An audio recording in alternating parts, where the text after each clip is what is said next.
All right, the recording's going. Yes. Let's do this. All right, welcome. Thanks for joining us. I am Jonathan Fisher. I'm here with Lego Pizza and Stan Gasque. We are across the network. Co-hosts myself, Jonathan Fisher, and Lego Pizza. Welcome. What up, everyone? Welcome, Stan. Hey, happy to be here. Thanks for having me. Yeah, so this is our first episode of Across the Network, where we are going to be looking to bring people in from our team, Bothan Network. We'll go a little bit into that, explain to you what we mean by that if you've never heard of our team. Um, so we're trying to put content out each week. It's going to be myself and Ian co-hosting this thing, and we'll have people like Stan today. You know, you might see this guy we know named Frank. Some people know this guy. I don't know. George the Hulk. A lot of great players on our team with really strong personalities. They're interesting to talk to. They got a lot of really neat stuff to say. So yeah, Ian, you want to introduce yourself real quick? Yeah, so a lot of people probably know me as Lego Pizza. That's my, MTG Melee name and my name on Discord. Uh, Pretty much just addicted to SWU at this point. Like many of you who are probably watching this, really love competing in this game, and probably mostly known for playing Mono Han and more recently Green Han. Though I have had some outings into, other leaders. Like I did well with Anakin Blue once. All right, so I'm not a one trick, but uh, you know, just yeah, I grind a lot of this game and go to a lot of events. I think I have 5 PQ top eights and 2 wins, a bunch of SEG top eights and a bunch of SEG wins. Um, Top eight at Gen Con one of the days. So yeah, just I play way too much of this game, and that's why we're doing a podcast about it. Yeah, yeah. I mean, I think anyone that watches East Coast PQs, they've probably seen your name a few times. Yep, all that grinding's still not enough. He's got to start a podcast too. We love it. Yeah, exactly. So yeah, myself, Jonathan Fisher, one of the first 5 people to kick off the Bothan Network team. I met Frank and George back at one of the first 1Ks, one of the early events for Star Wars Unlimited in Atlanta. Got to know each other, sat down across from each other as opponents, not knowing who we were, and over the next couple months, just spent some time together and jumped into this thing we call Bothan Network. Really, it's a team of people that play this game together. Ian joined us. A lot of folks in the Atlanta area are really great at this game, and they've joined our team. So we've kind of organically grown in some of the main areas like Florida, Alabama, Atlanta, in the Southeast from just meeting each other at tournaments. But we like to organize events. We've got Frank and Courtney Myers are putting on a 10K weekend coming up March 28th. That's going to be amazing. It's in Atlanta. If you haven't heard about it, come join our Discord. There'll be a link in the description. We've done things like brawl nights, where we did a European brawl night where we hosted it during a time that folks in Europe could join us and just play Star Wars Unlimited on the internet. However, you happen to figure out how to do that. I'm sure you know some ways. And just kind of had an event to practice. And we love doing those kind of community events. What's your experience been like so far with Bothan Network, Ian? How would you describe it? Yeah, so I think it was right after my PQ or not PQ, my SEG back-to-back win with Mono Han at the beginning of set 2 in July.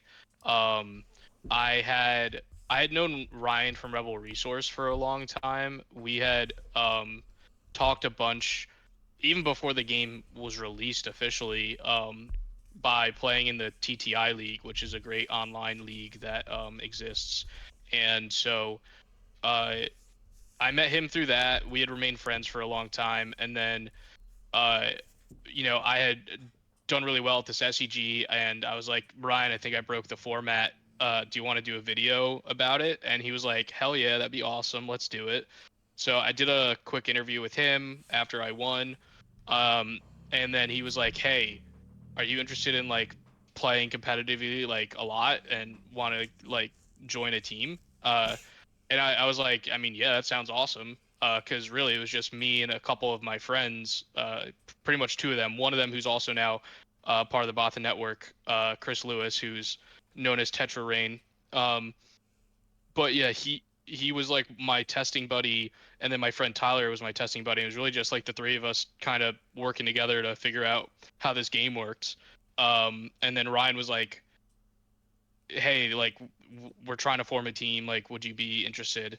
And I was like, "Yeah, sure. That sounds like fun." And he's like, "All right, well, we're all gonna go to Gen Con, so you can meet us all there." And so that was like 5 days before Gen Con, and then Gen Con happens, and I meet Frank and George and a bunch of other people from the team, and have a blast. Like it was Gen Con was so much fun.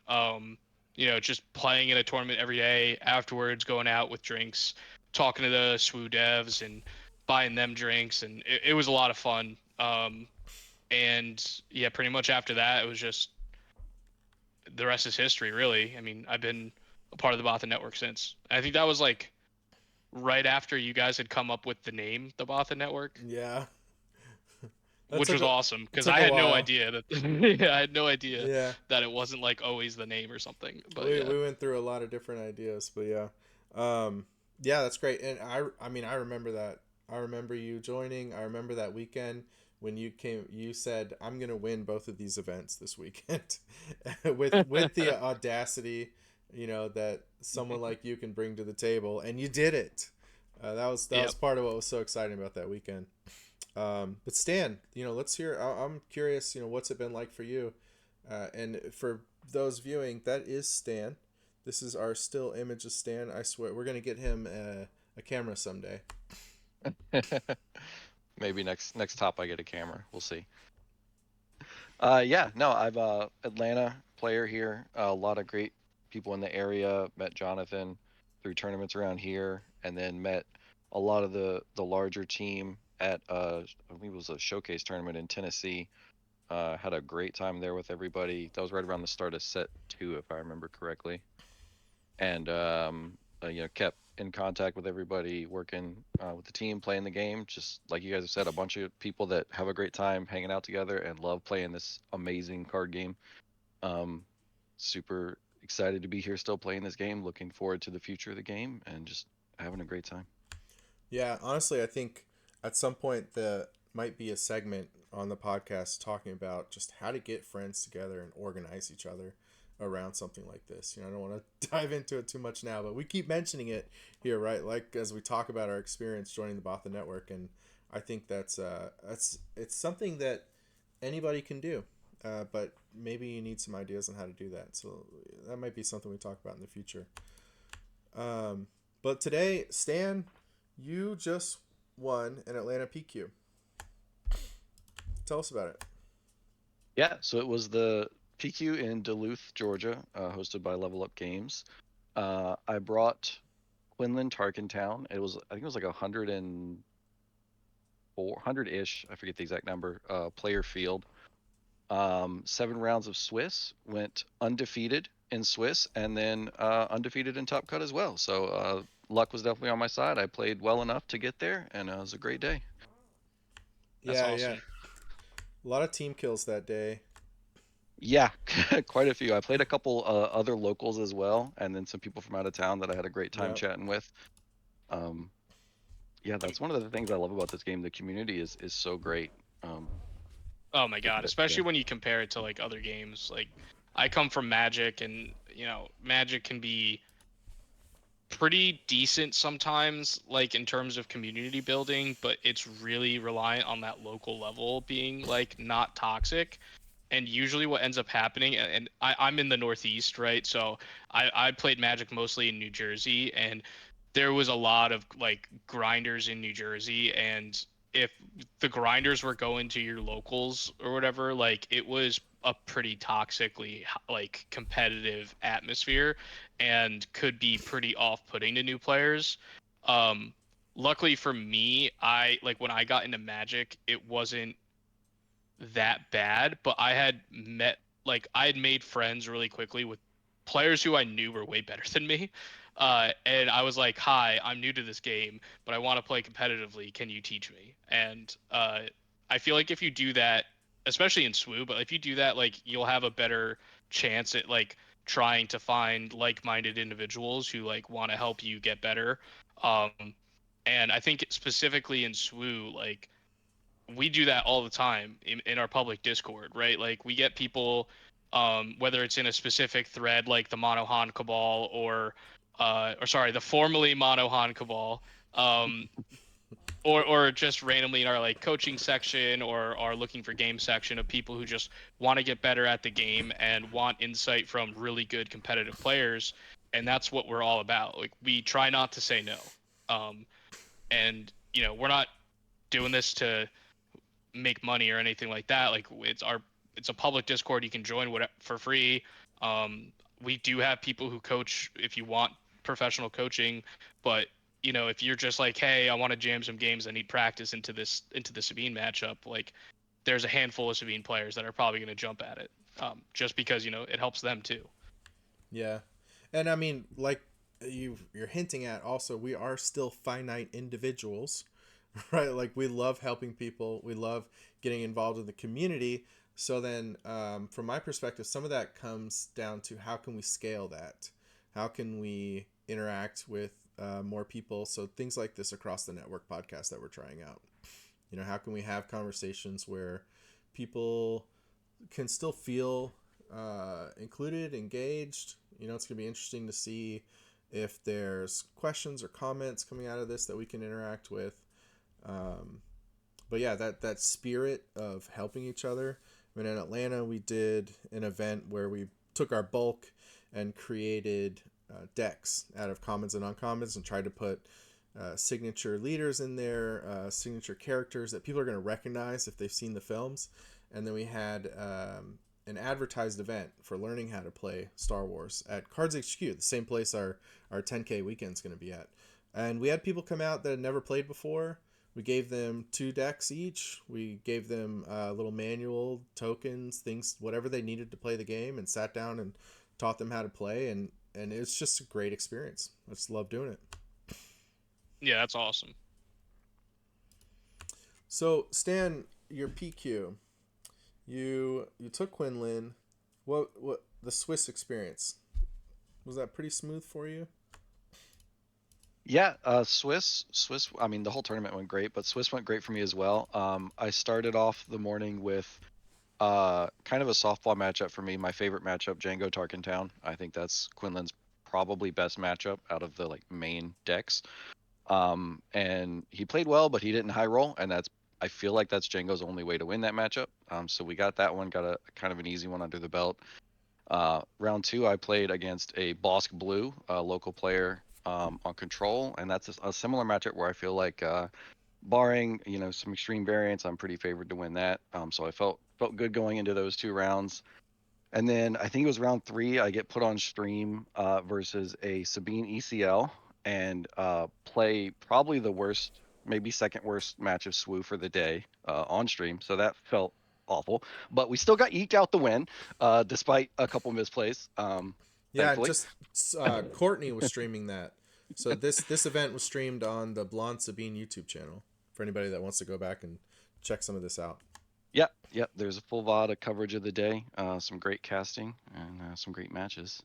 Maybe excluding that one, I don't know.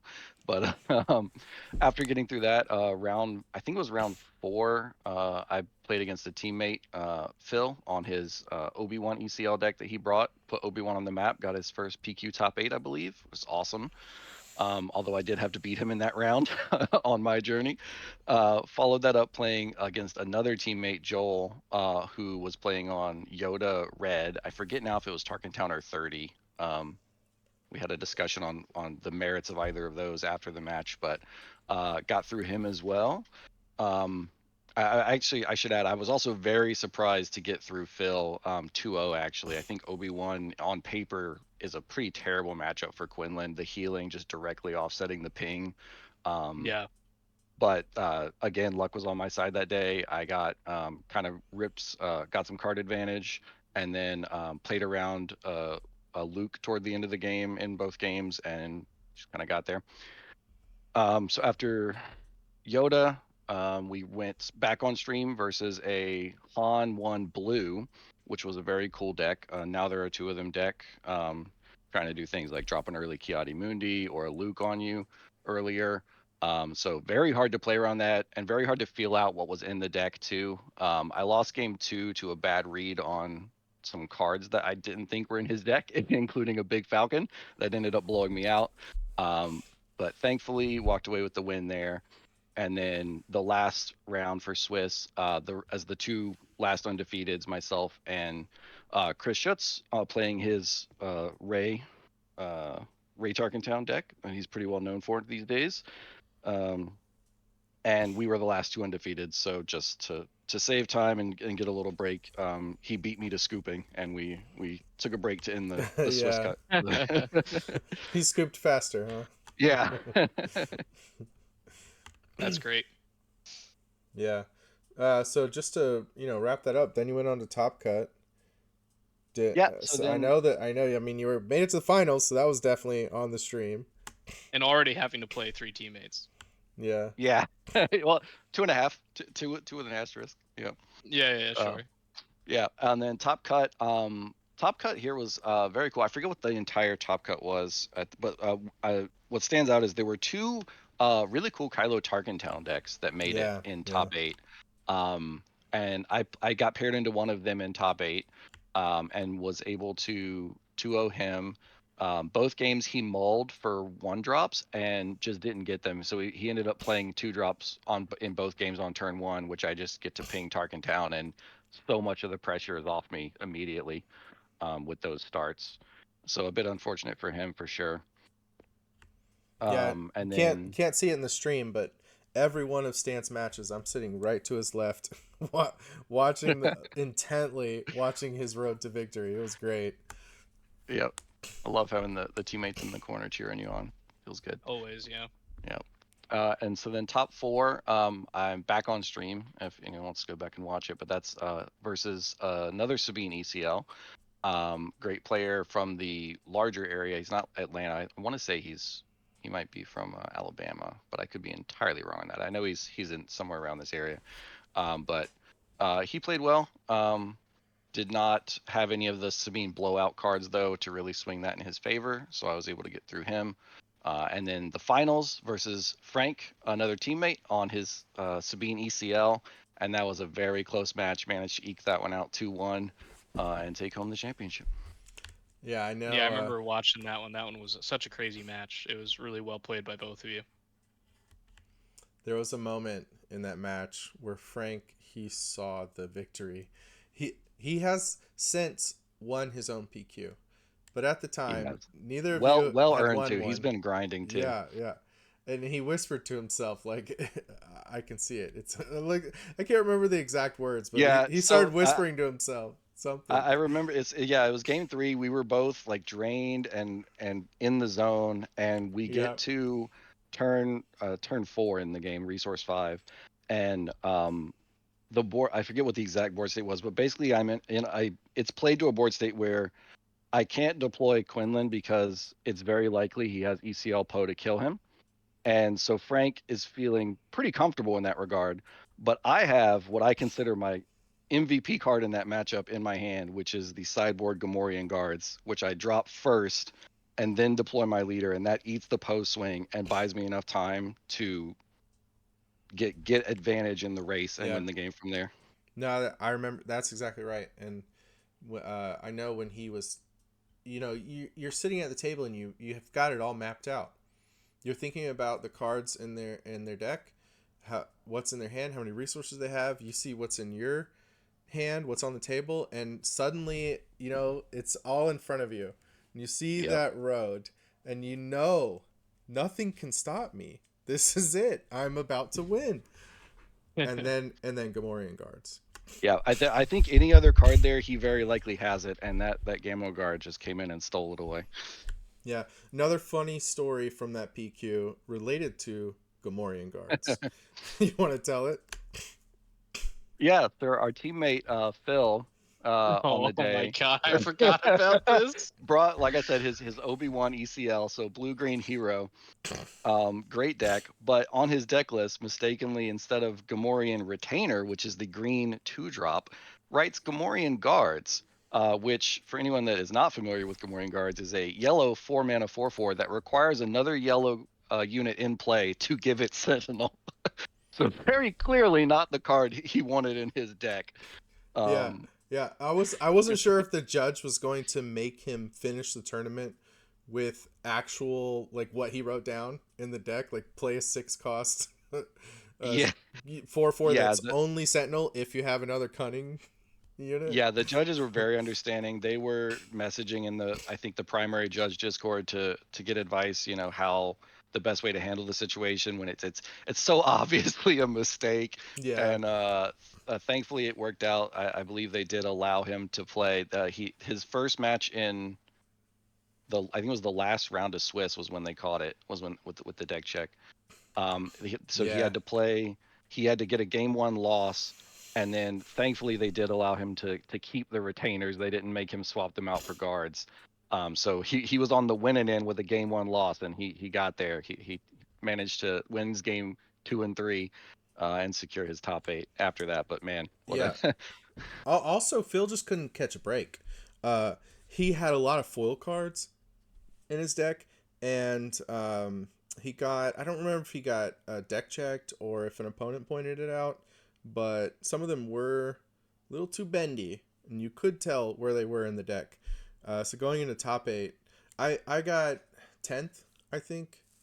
Yeah, I've got like a string of 10th places in my last set's tournaments personally, but I had all the cards. Like he had foil vigilances. I just ripped them out of my deck. I went through my collection, got him all the non-foil cards. We unfoiled his whole deck, so he could play in the top 8 without getting called out again. Man, yeah, definitely don't play with foils. If Yeah, unless your entire deck is foil, I would yeah, not recommend playing with foils because it all or is, none. Yep. yeah, yeah, it's Especially rough. here in the South, the humidity curls those things so fast. yeah. Yeah, yeah, exactly. Unless you live right next to the card factory, you probably shouldn't play foils. Like, oh, this is the same environment this card was produced in. I think I should be fine. Yeah, No. that's a new way to look at pack fresh, I guess. Yeah. Factory fresh. So Stan, how does it feel to finally have your invite and like not have to worry about it? Oh, it's definitely a huge relief. As much as I enjoyed the set 3 meta and still do for what I'm playing locally, it's really nice to just have that secured and be able to be focusing on the spoiler season here for set 4. Looking forward. Yeah, I mean, you grinded like what, like 10 PQs or something to get this win? Take the 0 off there, and yeah, you got it. Ye old one and done. Yep, I was supposed to go or hoping to go to 2 this season. I did not get to go to any last season. I didn't get any tickets in time to the ones that were near me. So I had a ticket this season to the Greenville one, which ended up getting canceled due to the snowstorm that came through. Right. So then this one ended up in Duluth being the only one that I was able to go to this season. So thankfully we got there. Yeah, that's awesome, man. Yeah. I'm not surprised either, but before when we were like still putting together that idea of creating this Bothan network team, Stan and I would be meeting in finals in all kinds of events, trading victories, right? Yep. So when we were doing this, I was like, come on, Stan, you got to come join us. You're so good at this. So I'm not surprised he was able to put together a win in one go. And it was not an easy field either. Like a lot of people showed up for that. Yeah, it was a big tournament. Yeah. Well, and you had a bunch of practice from SCG Atlanta, right? Because you were there, and I think you top aided one or two of them, right? Yeah, SCG Atlanta was, I think, 2 or so weeks before this, and thankfully that one's local, so I was able to go Friday and Sunday. I had a previous engagement on Saturday, so I missed the big day. But Friday, I top aided with almost the exact same 50. I did not have the Gamorrean guards at the time. That was the day that I added them. Um, I top eighted on Friday, lost in top eight to Blake, a fantastic Sabine player, who just God handed me in game three. And then, like I said, I missed Saturday, and then on Sunday, I missed out on breakers. I think I forget if I finished ninth or 10th, but I know Jonathan was the other one, and we Oh broke yeah, home you very guys were the sad that 9 and day. 10 home, Yeah, 9 yeah, and 10 car going home, right? that's right. Yep. Yeah, we were the 910. We were the 910 train out of there. Yep. Yeah, That's still awesome though.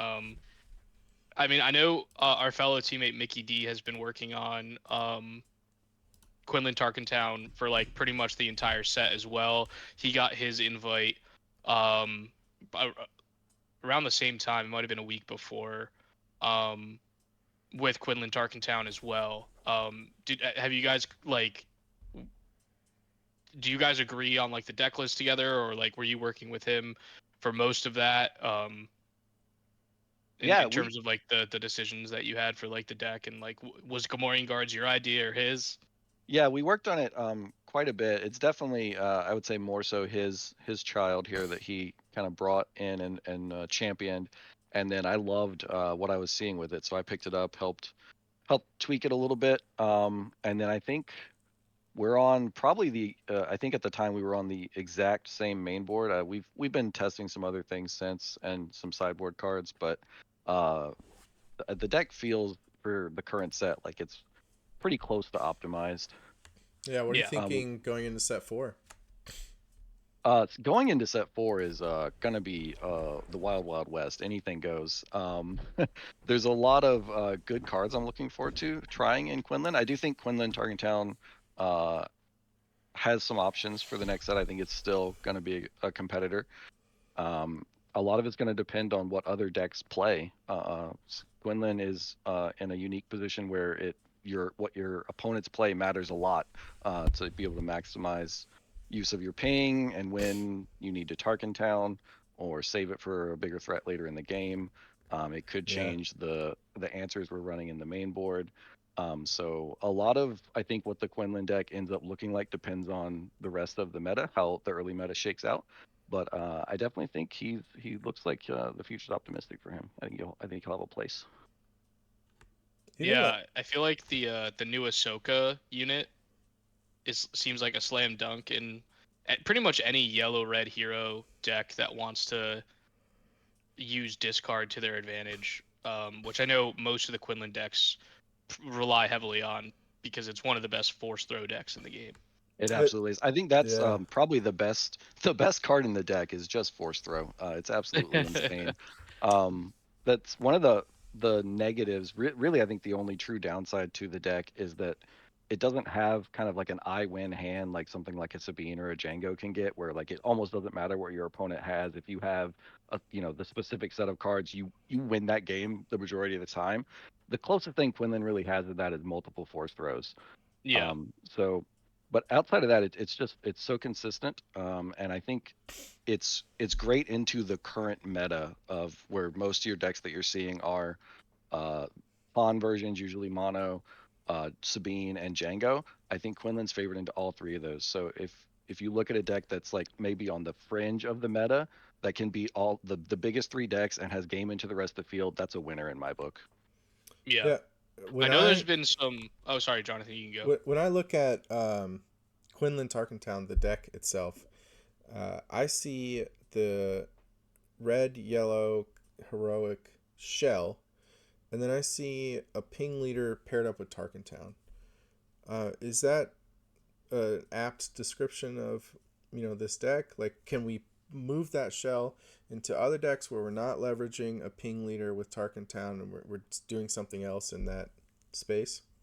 Yeah, I think this color pairing is very strong, and I think in the next set it will be as well. I think this specific combination of cards, you probably wouldn't look the same with a different leader. It's you're kind of leveraging some of the reach that you get from cards like Cassian and Surprise Strike, but then you're also attacking the card advantage angle with things like Kira, Spark of Rebellion, and Force Throw, which you need don't need, but you tend to prefer having a force leader to reliably turn that on. So this specific leader with this color pair is kind of attacking the game from 2 different angles, which allows you to pivot on any matchup or even any given turn.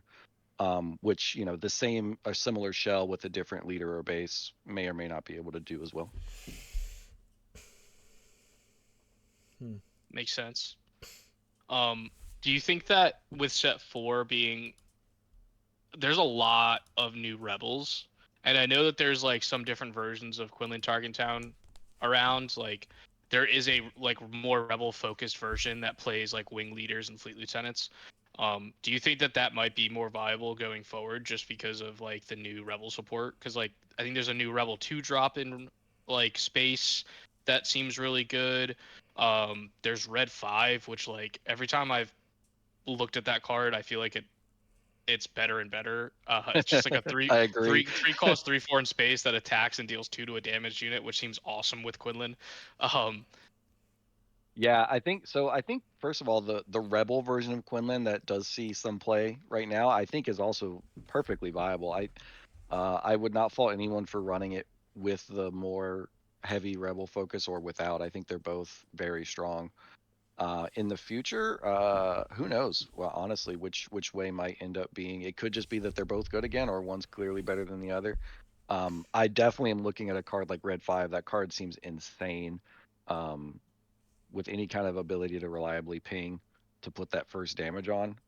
It's well statted, and that effect is just nuts. And then, like you mentioned, Ahsoka kind of attacks the same game plan of just putting a body on board while attacking their hand. And the added upside of you get to tap a unit a lot of the time should be crazy.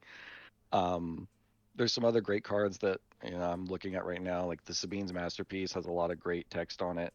But we're not an ECL deck, so it might be a little harder to enable that first getting an attack off on it. But I could definitely see that slotting in here. There's also some new force options, like there's the Anakin Pilot, which is just I think a 2/3/2 drop, but he has the force tag, or he can pilot your ship, so he could slot into the deck. And then you could look at like taking the ambush Han and replacing him with something like the new pilot Han that is a little faster, comes down on 5, also has ambush, doesn't get the first strike, but he could also pilot your Falcon and first strike something. So there's a lot of really cool cards that could. Yeah. Not leader unit, sorry, the new legendary Han unit that's a pilot. Insane. Yeah. Like I think that card is so good. Holy cow. Like I pretty much like any yellow hero deck should probably play that if they're playing the Falcon. And any yellow hero deck should be playing the Falcon. So like Yeah, kind of just puts itself together. absolutely. And I personally I think Yellow Hero is looking like the front runner for this upcoming set. Are we less than halfway through previews still? We've got a lot We to have a go. lot of so we have a lot of cards left over, but we only have 2 leaders left. And Yeah. I have a feeling they're gonna do what they did last time, which is like there was like 50 cards left, and then they just let content creators open packs that FFG had sent them, and then the Yeah. content creators like posted on Reddit like their findings. Yeah, we're missing 2. We're also missing like almost all of the legendaries, I think, still. Because Yeah, which is kind of crazy. do we have new force payoffs? Because we're seeing there's a lot more force rebel overlap now available. I would in love a this new shell. force payoff. Yeah, there's some good Yeah. force units in there coming out, and obviously we'll get more even after that with the one after looking forward. So I would love to see some more force payoff. Yeah, Yeah. Maybe we'll still get one. that would be hype. So I think that kind of we're getting to set 4. We're almost halfway through those previews, and we're wrapping up the set 3 PQ season.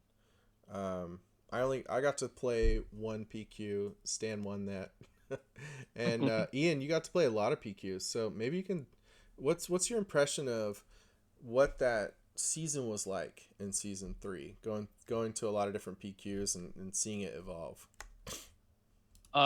Yeah, so this season for PQs, I mean, it was way better than last season, mostly just because I felt like if you wanted to go to one of these events, you could get in.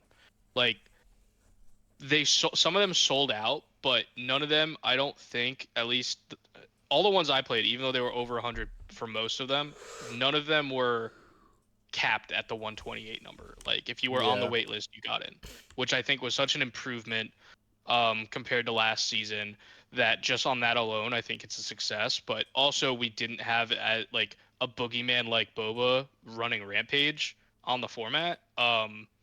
So that was nice. And I know a lot of people probably think like, well, yeah, we have Han and Han was being the boogeyman.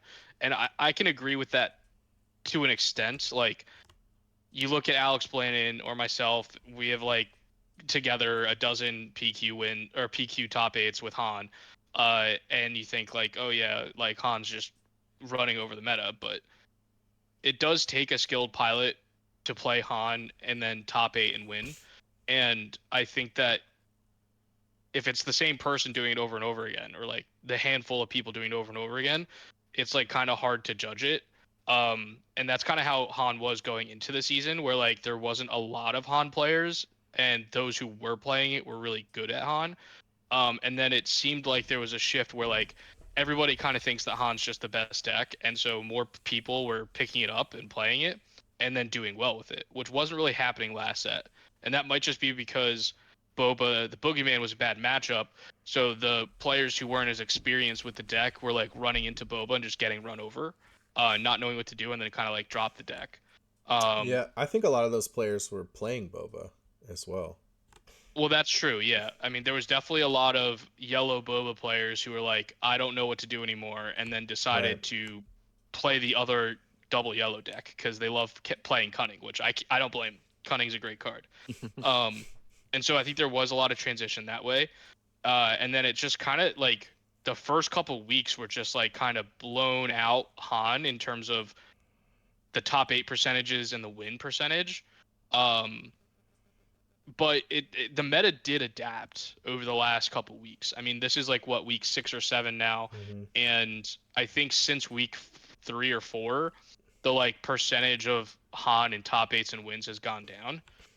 Now we're saying that after the Connecticut PQ, the Yeah. finals was a mono Han mirror. So like, But with who? Who were the pilots? yeah, with Alex Blandon again, and then Pascal Maynard, who's an MTG pro, Right. who in his winter interview basically was like, "Yeah, I don't have enough. I don't play like Star Wars enough right now to be able to like brew my own deck and like try to figure out how to beat the meta. So I just played the best deck." So he played Mono Han, which I think is correct. Like I do think de facto it is the best deck in the format, just given its matchup spread throughout the various meta decks. I think it's favored or at least 50-50 against most decks and really only has a couple bad matchups, and most of those decks aren't played a lot, so you don't have to really worry about it. Um, but then again, like you do still have to play the deck really well. You can't just kind of pick this deck up in a day unless you're George, uh, and win a PQ, right? Uh, so I think there is a little bit of nuance there, and I think that if we look at the game or the matchup spread for Han versus certain decks where DJ just completely blows that deck out, and then we reevaluate how Han would do if Han didn't have access to DJ, I think the meta would look way differently.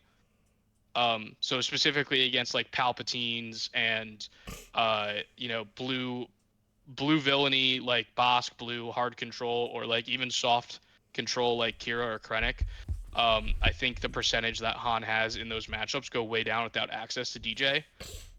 So while we do have some sort of like boogeyman in the format, I don't think it's anywhere near the level that Boba was, even though it might have looked that way at the beginning of the format. I think people adapted really well, like playing Boss Green to success. Han Green myself is what I did to adapt, where I ended up winning 2 PQs by just playing Han Green because it has a really good matchup into Mono Han, just because you do the same thing but bigger.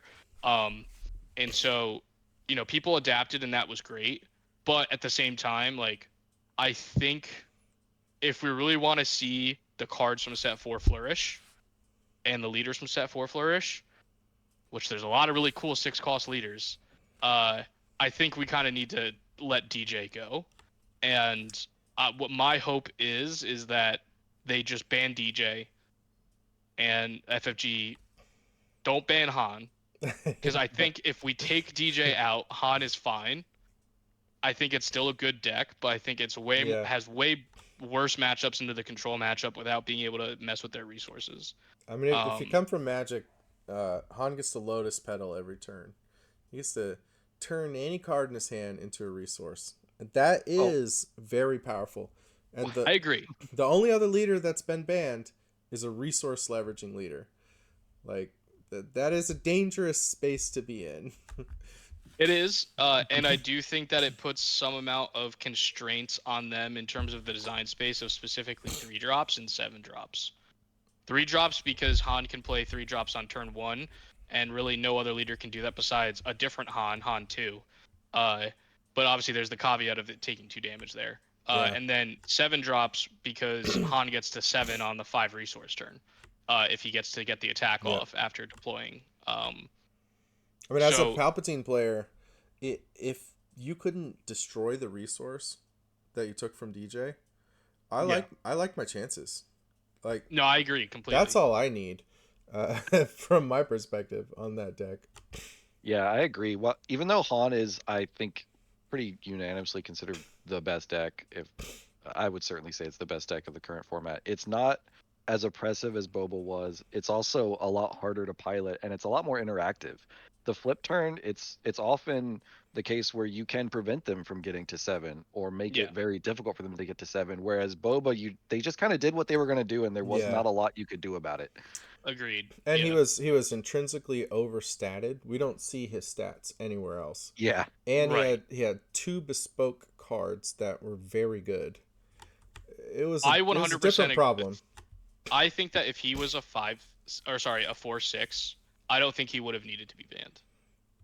And Boba. the only Yeah, reason why I say that is because the plays to get rid of Boba when he flips immediately open up so much. Right. Because yeah. then now you get to just deal with it with a surprise strike on a 3-power unit, a hotshot blaster on a 4-power unit. We have Plo Like, Koon now. Like yeah, it's well, I lots mean, of ways. yeah, definitely now too with set 3, but like even back in set 2, like the presence that leader commanded when it flipped was so oppressive, especially in the green version where you just flip and barrage, right? And Yep. you got to do that so frequently because it was so hard to kill the Boba when it flipped. Yep. Like Um, that's a trick in the Kira deck. But Kira, much easier to take out on the flip. right, 4 health. So, yeah, I definitely think Boba was problematic for like a multitude of reasons. I think that given the fact that there's reasons for people to play other yellow hero leaders right now, like Stan literally just won his PQ with a yellow hero, right? With Quinlan. And there's reasons to play Quinlan instead of Han. If you want to play like a Tarkin Town deck that has a leader ping, like you play Quinlan instead.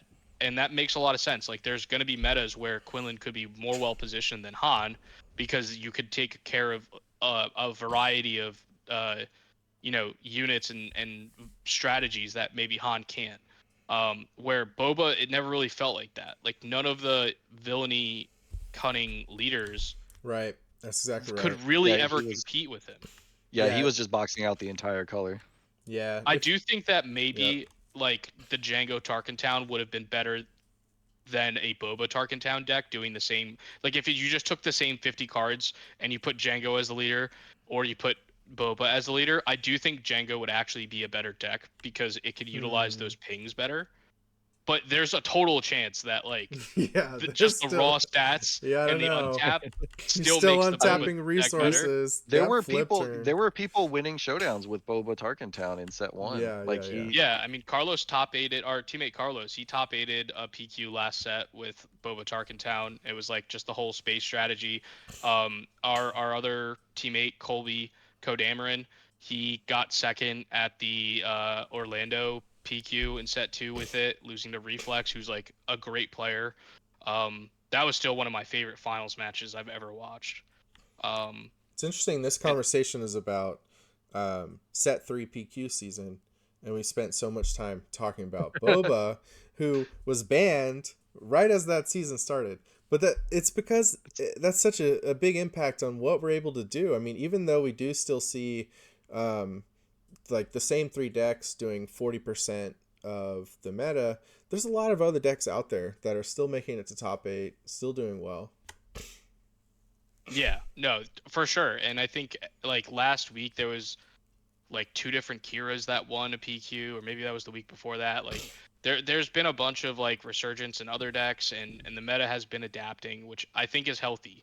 Like I think we're in a spot where it's like, in my opinion, if people just played Han instead of like trying to be stubborn about it and just wanting to play other decks, that the percentages for Han would be way higher than they currently are. But also, I don't think that that necessarily would be true if it didn't have access to DJ. So, in Yeah. my opinion, I think that if you do if FFG does feel like the meta needs to be changed, or like we need to do something about Han, I think the clean answer is just get rid of DJ. It's not fun. Like I've every single time I bozo combo somebody, which is tech DJ 4 or 5, um, I feel terrible as a person. It doesn't feel good winning that way, because it feels like I sucked the soul out of my opponent and they had no way to interact with what I was doing. Yeah. Um, and It's very I don't think oppressive. that that's good for the game. And even just the Yep. DJ on 7 can be really powerful against the control decks and stuff, which, like, I don't know, maybe there's an argument to keep that in the game, because that's like a viable way to kind of nerf control decks, is having a deck that can steal their resources. And maybe FFG feels that way, but I mean, if they do, they have to figure out some way to like stop the bozo combo, at least in my opinion, because it's just unfun. Like, not even from a power level standpoint, because it doesn't happen too frequently. You can interact with it pretty easily before it happens to you. But yeah, I don't know. That's my thoughts on the matter. No. Oh, absolutely. When you bozo combo it, as you guys call it, and then you put my resource in my discard pile, I'm just that's when you suck the soul out of me. Like, Yeah, oh my god, you just ramped and took mine away, and like you flipped your Han. yeah. Oh my The fact that you get gosh. to flip the Han like a turn earlier too, That's the it's most just like brutal so part. silly. Yeah. Yeah. Yeah.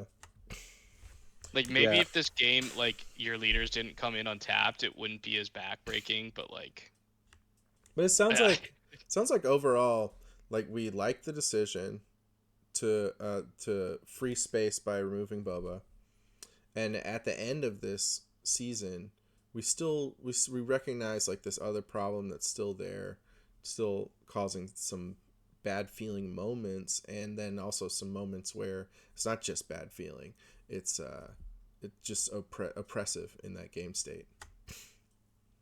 yeah. I mean, I think even most Han players, if you talk to them about it, they're like, yeah, this is kind of BS. Like, it's so powerful. But Um, otherwise, we like season 3 PQs. yeah, I mean, Yeah, absolutely. I'm surprised at how well people have adapted to the Han meta. And I was thinking that it was just gonna get more percentage of Han winning as people, because that's what happened with Boba. Like we saw the first couple PQs that happened that first week, and then the next week it was more people playing Boba because they saw what happened and Mm-hmm. like, oh, I guess this is the best deck. I should play that. Yeah. And then everyone played it, and there was like 7 Bobas in the top 8 and there's like a couple I think that had full top 8 just Boba. Um, which we haven't seen that yet for Han. I think the most Hans in the top 8 was 5, and that was one that I was at with Cluis, our teammate, in the Rochester PQ. There was 5 Hans in the top 8, and the entire top 4 was all mono Han, um, which was pretty gross. I think Junior tends to warp his local meta towards Han just like you Oh do. yeah, Yeah, yeah. there's a lot of Hans over there too. France loves Han, and it's pretty much all because of Junior, which is so funny. Yep. And I think that difference speaks both to how much harder the Han deck is to pilot. Like it is, like you said, not something you just pick up and expect to win with. You have to learn the lines because you have so many of them available to you on any given turn. And a lot of times it's not easy to see the right one, even with that Yeah. deck.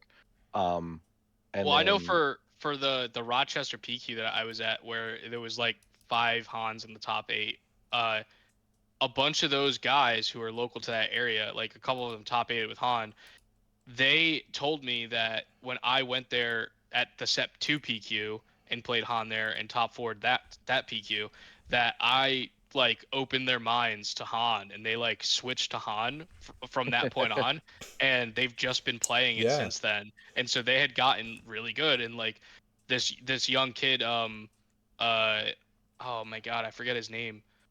Uh but yeah, he was like a pretty young kid, like a teenager. I think he's like in high school still.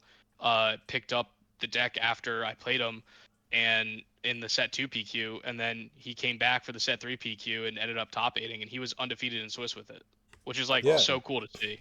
I think it's a real effect, and I don't think it's like ego or something. I don't know the right words to use, but the fact that so many people play Han to success in Junior's area, and after interacting with Junior, after playing with Junior, and then the same with you, Ian and Alex, as well. The, when people get to play you and they see, oh, this is how you play Han. Yeah. Okay, I get it. And then they go home, they go to their weeklies, they go to their events, and they start taking those learnings with them. I think it has a real impact. I mean, where are the other resources for really getting good at learning the more intricate lines than just running into someone like you and playing you? Yeah, no, I mean that's definitely a trial through fire for sure. um but yeah, no, I mean, I've always been open to people DMing me questions, or adding me in various discords that I'm in to chat about Han and matchups and things like that. And I feel like I mean, that's kind of what happened with our Han Cabal channel that we have, where people are like, hey, I'm running this list at my PQ this weekend, like, do you have any tips, or like, how do I handle this matchup? I try to give my 2 cents and help people in whatever way I can in the spare time that I have. And I know Alex does coaching. Alex Blanding from KTOD, he does coaching for Monohan, and I know he's had a lot of people who've had success after they did coaching with him. So there's definitely a lot of resources out there for people who want to Yep. learn the deck or get good with it. But I don't know if I could recommend you doing that now, because we have no idea what's going to happen at the end of Yeah. what FFG's decision is going to be. I know that at the most recent video that they had, where they were just kind of doing play testing or whatever with set 4 decks and showing off some new cards, they had mentioned that they're like monitoring the PQs, and I think it was just like a brief comment about how Danny, who's one of the lead designers, had said that he doesn't really think there's anything too bad going on right now. So I don't know if that means that he just doesn't want to ban Han, or if he's not going to do anything to any, like he said. I think he made a comment that he thinks set 4 will uh have a huge impact on the meta, which I'm hoping that Yeah, doesn't mean that he's not going to do anything. I actually think they're not going to do anything. You think I so? I think I think Han leader himself is fine. There's a real drawback to the ability with you losing a card. It opens up a lot of really interesting lines and design space, and the Han 1 with the new sets is already looking really interesting. The only really unfun thing about it is that DJ interaction. But as long as we see, like, there's already some ways to interact with it now. Granted, when it happens and you don't have one, it's probably the worst feeling moment in the game right now. But hopefully we get some more ways to interact with it maybe. And I think overall the power level on the game is it's gonna take a pretty big bump. Yeah. And I think games are gonna be a lot faster. I think while it will still feel bad to get Bozo comboed out of a game, I think it's going to happen a lot less often where you're going to have the luxury of spending your third and fourth turn just doing that. You might just get ran over. Maybe, but at the same time, if all these decks are going to go like turn 1 space drop, turn 2 pilot, I Yeah. got no What are they ground gonna do? presence for my DJ tech combo. That feels Yeah. pretty good for me. We need some speeder bikes or something. We need some like It Yeah, needs, two or they're drop just gonna ground all run like vehicles. 3 swoop down mains so that they can yeah. deal with Yeah, DJ. yeah, there you There go. you go. Yeah. So Give me a any 5 cost red removal. We'll just blow them up. were there any Yeah. Or decks 5 damage. I mean. going into the season, or leaders or anything like that you thought was going to do well and didn't quite pan out? I was hoping that Yoda was gonna be better. Yeah. I really wanted the like "You're My Only Hope" Yoda deck to be like a real thing, but 7 cost leaders or 7 deploy leaders is just too slow in this meta, unfortunately. Um, Yep. I, Combo's I, not Yeah, quite I know consistent enough. specifically like the Han matchup for that deck is terrible because you're just never getting your leader out. yeah, I agree with Yoda. I had some early hopes for Luke being playable, with like a good Sabine matchup, and some good Yep. ECL targets, but that never really panned out, and it's very vulnerable to the Han DJ interaction. So Yeah. And Ian, do you want to share, where Bothan Network has ended up this season? We've got a lot of PQ wins. Oh yeah. So I mean, in terms of wins, I think we had like 5 or 6, just based on wins total.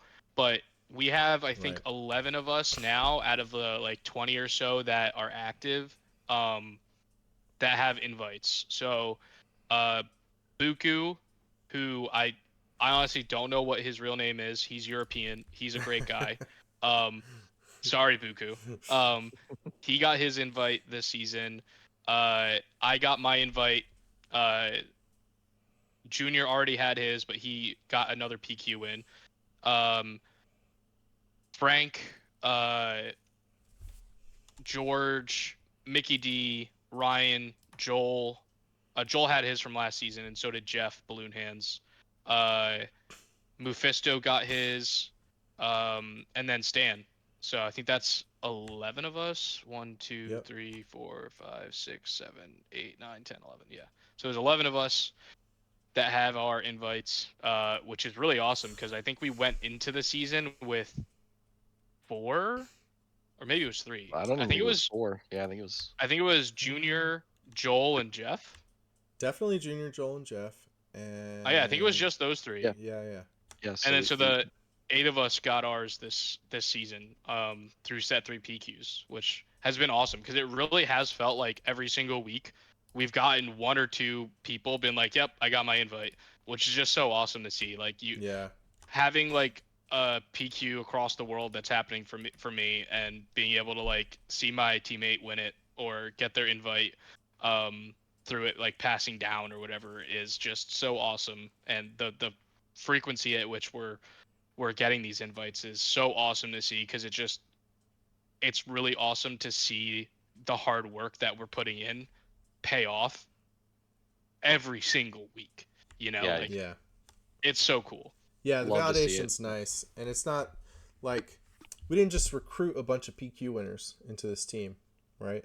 Like we recruited a bunch of people that we like playing with and we Yeah. think are good players and we like testing with and jamming with and putting in all that time together, and now people are starting to get those wins.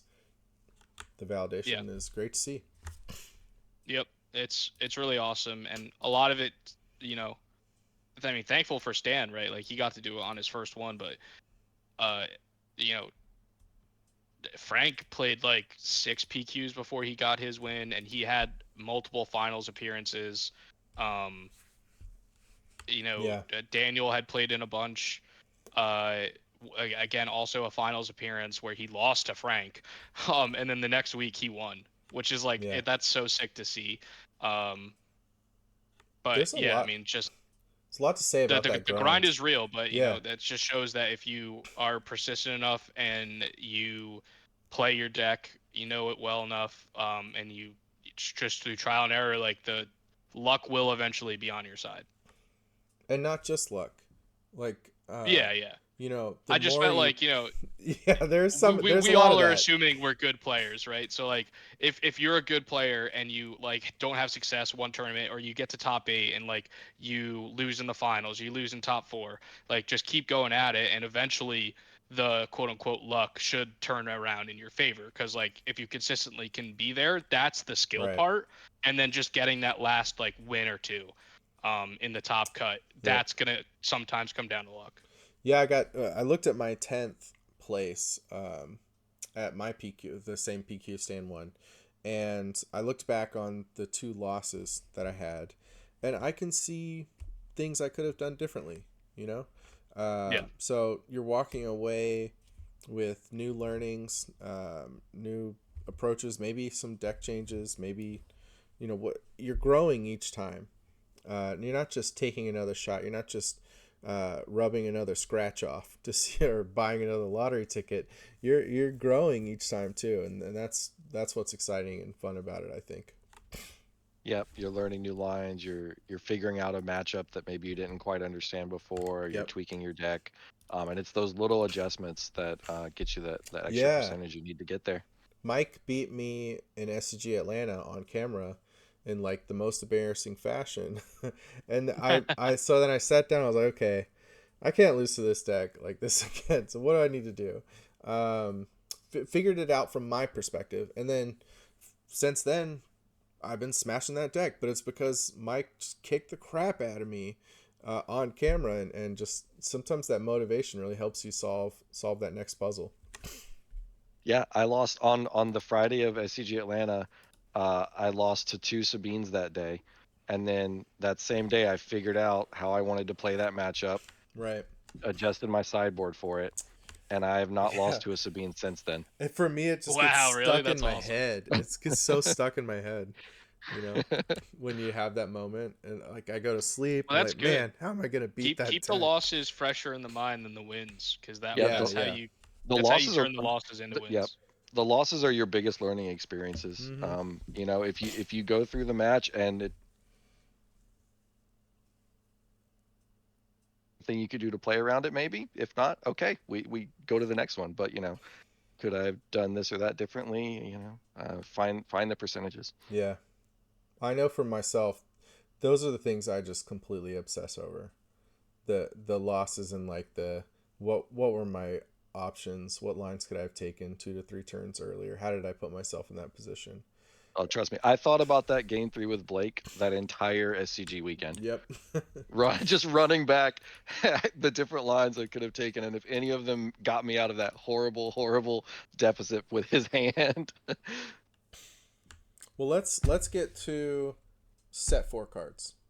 What is a card that you are super excited about, Stan?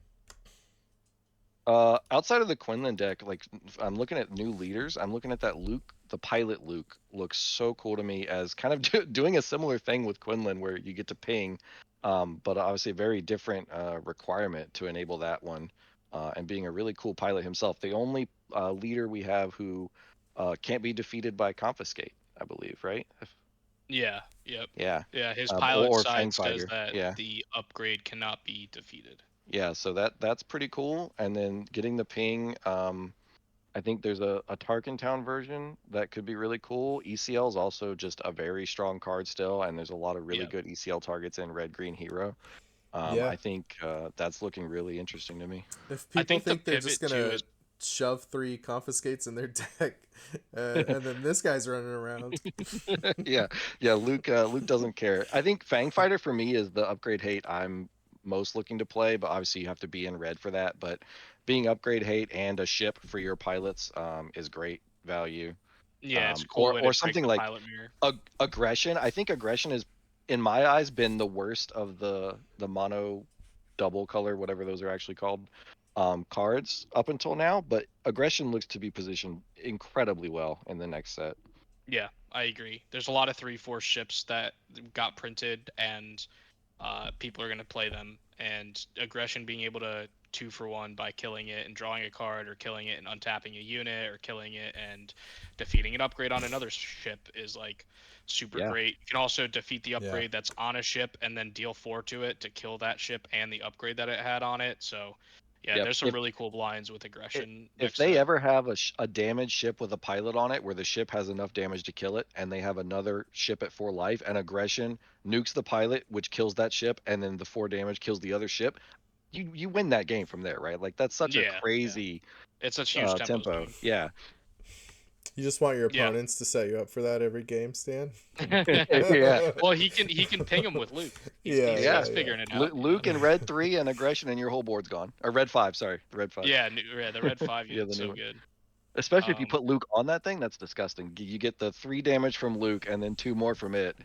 Anything that's on the board that turn is yeah. dead. Yep. I also really like that Luke's leader side, his unit side as the leader, um, is also just like kind of a brick shit house. Like he has 5 power.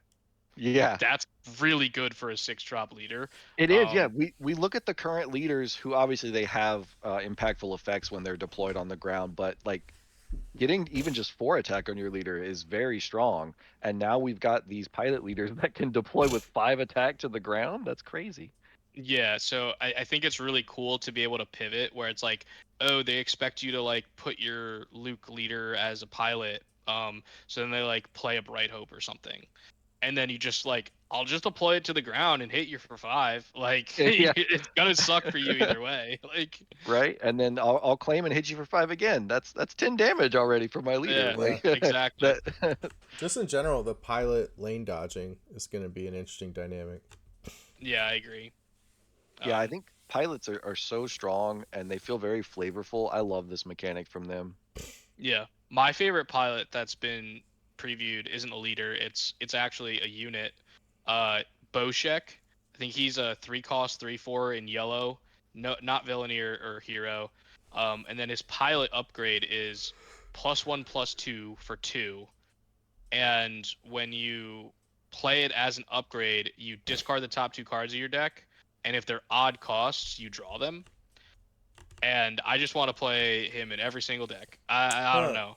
Is Drawing there 2 cards and getting value off of like a body seems like incredibly gross. is there anything else that Um, cares about odd costs in the yeah, set? so obviously I think he super fits in with the new Han leader, which I'm really excited for. But even outside of that, like if Han 1 stays alive, like I definitely want to play him in that because that deck was mostly odd costs anyways. It was like odd costs and then surprise strike and cunning. But what if I want that Marauder to be in my discard pile? Yeah, yeah, exactly. There's some really uh cool play lines with him, and I think the coolest thing though is just that you get to build your deck in a different way, which is like a fun puzzle on its own of like trying to figure out like, okay, how many even cost cards can I get away with and still have a good chance of drawing two, which is going to Yeah, be really fun. and your double spell turns, and like I guess you're doubling on the even turns because you got 2 odd cards in your hand. Yeah, yeah. I mean, even if it's just well, it's cool because he has an even cost to pilot, but he's an odd cost card. Yeah, So for like any other odd cost matters stuff, he like checks the box on. But you get to spend 2 resources to pilot it.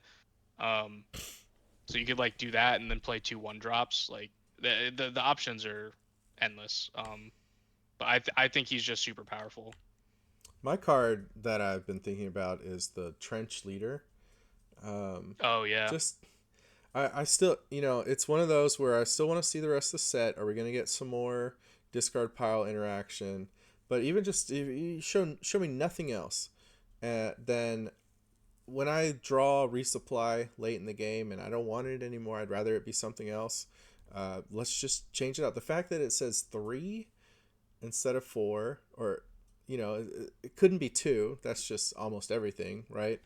But even 3 is like there's a ton of stuff that when I'm drawing it later, I'm happy to ditch it. Plus, if I'm playing green, I'm gonna have a lot of 3s for Vader. So there's a ton of like mid to late game cards where I'm happy to ditch them and try to find what I'm looking for, and then replaying my leader over and over. That sounds pretty Yeah, it's cool. really cool. the It's worst the really Yeah. worst part about that is now I can't discard to draw. Like, cool. which one do I want more? I don't even know. Yeah, talk about a deck building puzzle. That's another really Yeah, interesting one. I already love Palpatine's return. Like I'm I played Yohasera.